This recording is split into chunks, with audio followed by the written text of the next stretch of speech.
तो चलिए दोस्तों, आज हम पढ़ने वाले हैं अनुपात रेशियो। जी हाँ दोस्तों, इसको बिल्कुल बेसिक लेवल से क्वेश्चन हम करने वाले हैं दोस्तों, और यहाँ पे मोस्ट इंपॉर्टेंट क्वेश्चन होने वाले हैं। तो चलिए दोस्तों, हम वीडियो को शुरू करते हैं। क्वेश्चन है दोस्तों, हमसे पूछा गया है कि ए रेशियो बी बराबर 1:2, बी रेशियो सी बराबर 4:3 और सी रेशियो डी बराबर 2:5।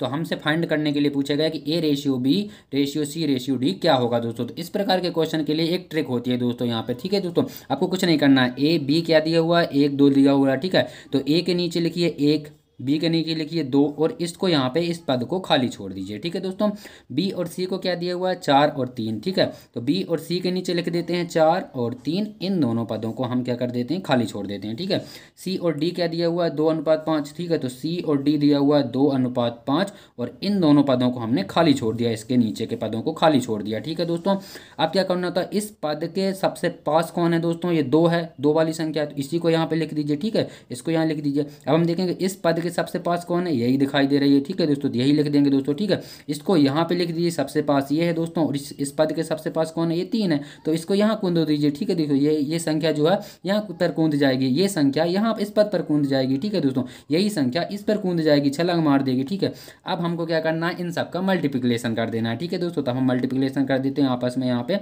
मल्टीप्लिकेशन कर देते हैं। तो 5 3 15, 15 दूनी 30। ठीक है, 3 दूनी 6, 6 दूनी 12। ठीक है दोस्तों, यहाँ पे फिर क्या आ जाएगा, 4 दूनी 8, 8 दूनी 16। ठीक है, 4 दूनी 8, 8 एकम 8। तो यही दोस्तों हमारा आंसर आ गया। ठीक है, अब हम देख लेते हैं दोस्तों कि इसमें कॉमन क्या आ रहा है दोस्तों। तो यहाँ पे 2 कॉमन दिखाई दे रहा है, 2 चौका 8, 2 अट्ठे 16, 2 छिक्के 12 और 15 दूनी 30। ठीक है दोस्तों, तो ये हमारा आंसर आ गया दोस्तों। ऐसा ऑप्शन किस में दिखाई दे रहा है दोस्तों, 4 8 6 15। तो 4 8 6 15 ऑप्शन नंबर ए है। तो ये हमारा ऑप्शन नंबर ए सही हो गया दोस्तों। तो ठीक है, ये थी दोस्तों इस तरीके से ट्रिक निकालने की। ये आप ट्रिक यूज करिए तो आप यहाँ पे ए बी सी फाइंड कर लेंगे। चलिए दोस्तों, अब हम बात कर लेते हैं नेक्स्ट क्वेश्चन की।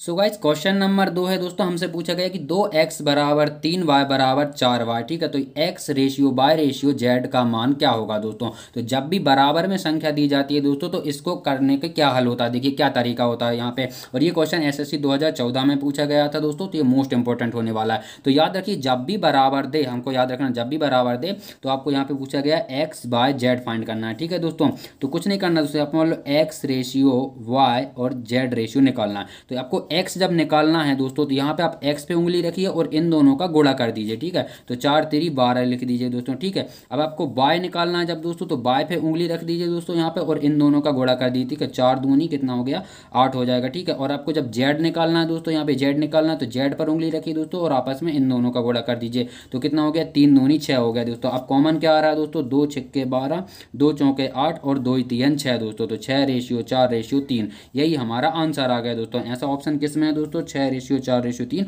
ऑप्शन नंबर सी में है दोस्तों। तो इसको यही निकालने की सबसे बेस्ट ट्रिक होती है। आपको जब x बाय z फाइंड करना हो, या यहाँ पे ए बी सी भी दे सकता, तो आपको कुछ नहीं करना, उंगली रखिए और इन दोनों का आपस में मल्टीप्लिकेशन कर दीजिए, तो हमारा सिंपल तरीके से आंसर आ जाएगा दोस्तों। चलिए, अब हम बात कर लेते हैं नेक्स्ट क्वेश्चन की। यहाँ पे ये मोस्ट इंपॉर्टेंट क्वेश्चन होने वाले हैं एग्जाम में दोस्तों, ये लगातार रिपीटेशन से पूछे जाते रहे हैं। ठीक है दोस्तों, अब हमसे क्वेश्चन पूछा गया है कि 9 और 25 का मध्यानुपाती ज्ञात कीजिए दोस्तों। ठीक है, तो मध्यानुपाती निकालने की बेस्ट ट्रिक होती है, आपको कुछ भी नहीं करना है दोस्तों। यहाँ पे अंडर रूट कीजिए दोस्तों, और अंडर रूट में 9 लिख दीजिए, गुणा करके 25 लिख दीजिए। ठीक है, अब अंडर रूट 9 क्या होता है, 3 का होता है, तो हम 3 लिख सकते हैं, 3 3 का 9 दोस्तों। और यहाँ पे 25 को क्या लिख सकते हैं, 5 लिख सकते हैं। ठीक है, तो 5 3 15 दोस्तों, यहाँ पे ये 15 हमारा आंसर आ जाएगा। जब भी आपसे मध्यानुपाती पूछे तो आपको कुछ नहीं करना है, अंडर रूट कीजिए और अंडर रूट में 9 उस संख्या को लिख दिए, इस संख्या को लिख दिया हमने और इस संख्या को लिख दिया, और उसका हमने क्या कर दिया, सिर्फ रूट निकाला। ठीक है, तो हमारा आंसर आ गया दोस्तों, यहाँ पे 15 हमारा आंसर आ गया। ठीक है दोस्तों, ऑप्शन नंबर ए हमारा सही हो जाएगा। चलिए, अब बात करते हैं हम नेक्स्ट क्वेश्चन की। दोस्तों, क्वेश्चन नंबर 4 है, हमसे पूछा गया है कि 12 और 30 का तृतीय अनुपाती क्या होगा दोस्तों। तो यहाँ पे अभी हमने देखा मध्यानुपाती, अब हम देखेंगे तृतीय अनुपाती कैसे निकालते हैं। ठीक है दोस्तों, तो एक चीज़ याद रखना, एक सूत्र बताता हूँ दोस्तों। यहाँ पे आप क्या लिखा जाता है, ए रेशियो बी। ठीक है दोस्तों, समानुपाती बी रेशियो सी दोस्तों, यही होता है। ठीक है, तो पहला पद ये हो जाएगा, दूसरा पद ये हो जाएगा, अब दूसरे पद को ही यहाँ पे लिखा जाता है। ठीक है, और तीसरा पद क्या होता है दोस्तों, ये होता है। ठीक है, कोई कोई लोग दोस्तों इसे तीसरा पद मानते हैं, इसे चौथा पद मानते हैं, पर जी दोस्तों यह नहीं होता, ये पहला पद होता है, ये बी होता है, और इसी बी को तो यहाँ लिखते हैं हम। ठीक है, और यहाँ पे ये क्या हो जाता है दोस्तों, तीसरा पद हो जाता है। ठीक है दोस्तों, अब हमने पढ़ा होता है दोस्तों अनुपात और समानुपाती में एक सूत्र याद रखिएगा दोस्तों, मैं आपको सूत्र बता देता हूँ कि बाहरी पदों का गुणनफल बराबर होता है दोस्तों यहाँ पे मध्य पदों के गुणनफल के। ठीक है दोस्तों, तो यहाँ पे क्या होगा, ए गुणे सी बराबर होता है दोस्तों यहाँ पे बी गुणित बी के। ये हमेशा सूत्र याद रखिएगा दोस्तों। ठीक है, तो इसी के बेस पे इसको भी लिखा जाता है। ठीक है दोस्तों, चलिए हम इसको अब लिख लेते हैं। ठीक है,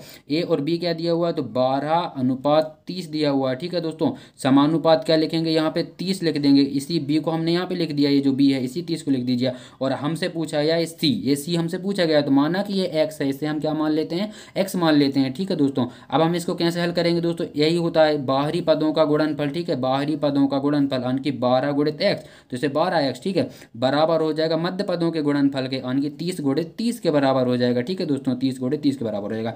तो यहाँ पे x का मान क्या निकल के आ जाएगा, तो यहाँ पे हम देखेंगे 30 गुणित 30 बटा क्या हो जाएगा, 12 हो जाएगा। ये 12 इसके बटे में चला जाता है। ठीक है दोस्तों, काटेंगे दोस्तों तो ये कितनी बार कटेगा, 2 छक्का 6 और ये 15 बार कट जाएगा। ठीक है दोस्तों, और ये कितनी बार कटेगा, 2 3 6 दोस्तों, और यहाँ पे ये भी 15 बार कट जाएगा, और 3 5 15। ठीक है, 15 5 75। ठीक है दोस्तों, x बराबर हमारा मान कितना आया, 75। यह हमारा आंसर हो गया। अब ऐसा ऑप्शन किसमें है, इसमें ऑप्शन है दोस्तों यहाँ पे बी नंबर का। ठीक है दोस्तों, तो ये हमारा आंसर आ गया दोस्तों। जब भी आपसे तृतीय अनुपात पूछे दोस्तों तो ये सूत्र जरूर याद रखिएगा, यहाँ पे सूत्र बहुत इंपॉर्टेंट होता है हमेशा के लिए। ठीक है दोस्तों, अब हम बात कर लेते हैं नेक्स्ट टाइप की।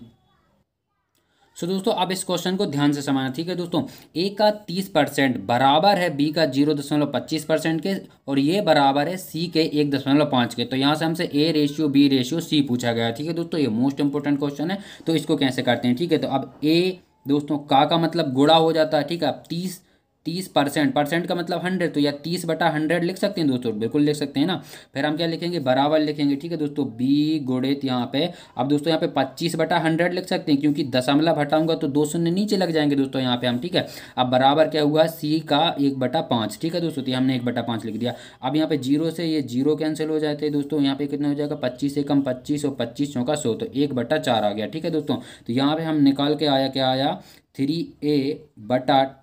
ठीक है, बराबर क्या निकल के आया, AB/4। ठीक है दोस्तों, बराबर होगा C/5 के। तो ये निकल गया। आप क्या करते हैं दोस्तों, मोस्ट इंपॉर्टेंट, आप कुछ नहीं करना, इसका आप ले लीजिए क्या, एलसीएम। ठीक है दोस्तों, ये रेशियो बी रेशियो निकालने के लिए इसका आप एलसीएम ले लीजिए। तो इसका एलसीएम क्या आ जाएगा दोस्तों, 20 एलसीएम इसका आ जाएगा। ठीक है, क्या ले लिया हमने यहाँ पे, एलसीएम ले लिया, तो ये इसके 20 एलसीएम आएगा। अब 20 का गुणा यहाँ करोगे दोस्तों तो 10 दूनी 20, और 2 का गुणा 3 में होगा तो 3 दूनी 6, तो यह आ जाएगा 6a दोस्तों। ठीक है, अब यहाँ पे गुणा कीजिए दोस्तों, यहाँ पे बी का गुणा करेंगे तो 4 पंजा 20, 5 बी हो जाएगा। ठीक है, बराबर हो गया क्या दोस्तों, 5 बी। ठीक है दोस्तों, अब इसका गुणा यहाँ पे करेंगे तो 5 चौका 20, और यहाँ पे होगा बराबर 4 सी। ठीक है दोस्तों, तो क्या यही रेशियो आ गया, जी नहीं दोस्तों, यहाँ पे अब भी आंसर नहीं आया। ठीक है दोस्तों, अब हमको क्या होता है, A ratio B ratio C निकालने के लिए क्या करना होता है, अब आपको ए निकालना तो पहले आप ए पे उंगली रख दीजिए दोस्तों, और इसको यहाँ पे क्या कर दीजिए, गुणा कर दीजिए। ठीक है, तो 5 चौका 20। ठीक है दोस्तों, अब बी निकालना तो बी पर उंगली रख दीजिए दोस्तों, और इसका आपस में गुणा कर दीजिए दोस्तों। ठीक है, तो 4 6 24। ठीक है दोस्तों, अब सी निकालना तो इस पे उंगली रख लीजिए और इसका गुणा कर दीजिए। ठीक है, तो 5 6 का कितना हो जाता है, 30 हो जाता है। ठीक है, अब कॉमन क्या आ जाएगा दोस्तों, यहाँ पे कॉमन आ जाएगा, 2 का गुणा करोगे तो 10, यहाँ पे 12, और यहाँ पे आ जाएगा 15। तो अल्टीमेटली क्या आया दोस्तों, 10:12:15। तो ऐसा ऑप्शन किस में दिखाई दे रहा है आपको, ऐसा ऑप्शन दिखाई दे रहा है दोस्तों ऑप्शन नंबर डी में। ठीक है, तो ये हमारा सही आ जाता है दोस्तों। ये थे दोस्तों अनुपात के कुछ टॉप 5 क्वेश्चन। यहाँ से दोस्तों इन्हीं से क्वेश्चन बनते हैं, एग्जाम में ऐसे ही क्वेश्चन आते हैं। वीडियो अच्छी लगी हो तो वीडियो को लाइक एंड चैनल को सब्सक्राइब जरूर कीजिएगा दोस्तों। नेक्स्ट वीडियो में दोस्तों हम यहाँ पे इसके अपर लेवल के क्वेश्चन को कवर करने वाले हैं। तो थैंक यू फॉर वॉचिंग।